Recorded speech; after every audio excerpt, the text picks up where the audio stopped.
वैसे साहब वहां आपको पता चल रहा था कि नहीं कि देश के अंदर क्या हो रहा है? यहां भी ट्रैक कर रहे थे आप जो चर्चाएं आपके बारे में हो रही थी?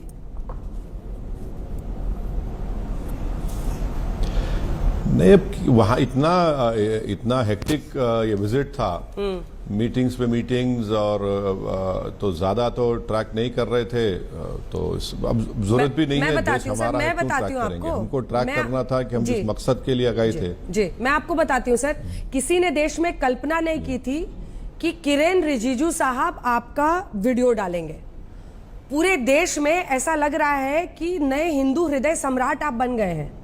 मतलब आपके एक एक भाषण यहाँ वायरल हो रहे थे, और जो घोर विरोधी भी आपके थे वो सब आपके कसीदे पढ़ रहे थे।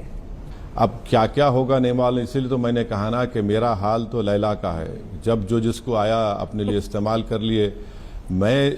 ये कोई इमेज मेकओवर के लिए हम नहीं गए थे वहां पर। अब किरेन रिजिजू ने उसको इस्तेमाल किया तो मैं क्या करूं? वो तो पब्लिकली हमने उस बात को कहा था। तो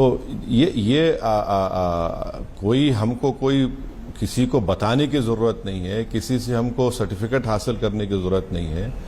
मैं शुरू से ये कह रहा हूँ कि जहाँ पर भारत की सालिमियत का मसला आएगा, जहाँ पर टेररिज्म का मसला आएगा, उस पर कोई क्वेश्चन नहीं होगा।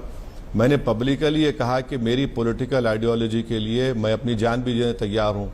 अब मेरा मुल्क मेरी पॉलिटिकल आइडियोलॉजी से बढ़कर है, तो जाहिर है तो फिर ये तो हर चीज़ हम करने तैयार है जब ऐसे वक्त, नाजुक वक्त पे। तो अब देखिए, जमहूरियत है, आज मेरी तारीफ करे, कल मुझ पे तनकीद करेंगे, तो इसमें मगर इसको देखिए, हम जब गए वहां पर, हम ना किरेन रिजिजू के लिए गए ना नरेंद्र मोदी के लिए गए।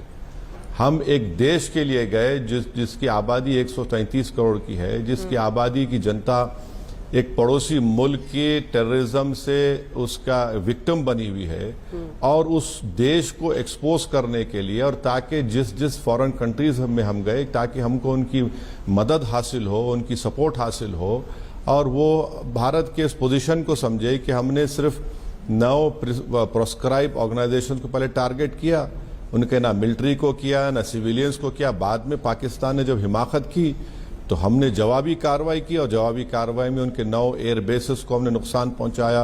हाँ। और मुझे पर्सनली फख्र है कि हमारी सेना ने पाकिस्तान के वो जो 9 और 10 की रात में जो हमले हुए, गुजरात के बॉर्डर एरिया से लेकर राजस्थान का बॉर्डर हो, जम्मू कश्मीर का हो, पंजाब का हो, वहां पर हमारे एयर डिफेंस सिस्टम ने उन तमाम जो हमले, ड्रोन्स और क्या क्या आ रहे थे उसको रोका।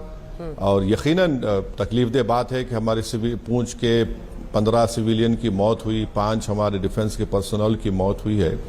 तो ये सब चीज़ें हमने सामने रखी। तो इसमें ये गैर ज़रूरी कि देखिए, पॉलिटिशियंस का ईगो बहुत ज़्यादा हाई होता है। तो मैं तमाम से रिक्वेस्ट करूंगा कि हमने कोई हमने बड़ा काम नहीं किया। ये हमारे लिए फ़ख्र की बात है कि जब देश को ज़रूरत पड़ी तो हमने अपनी देश की बात को, हमारे मुल्क की बात को एक इंटरनेशनल लेवल पर उसको रखा। तो मेरे लिए तो एक बड़ी अच्छी बात थी। अब जहाँ तक देश की सियासत है मैडम, ये तो कोई ना कोई कुछ बोलता रहेगा, तो उसमें मुझे ना खुशी होगी ना गम होगा, तो ये चलता रहेगा। ऐसा लग रहा है कि आपको मोक्ष हासिल हो गया है, आप एकदम ऐसे ज्ञान की बातें कर रहे हैं, क्योंकि अभी तो पॉलिटिकल लड़ाई आपको अपनी लड़नी है अपनी ज़मीन की।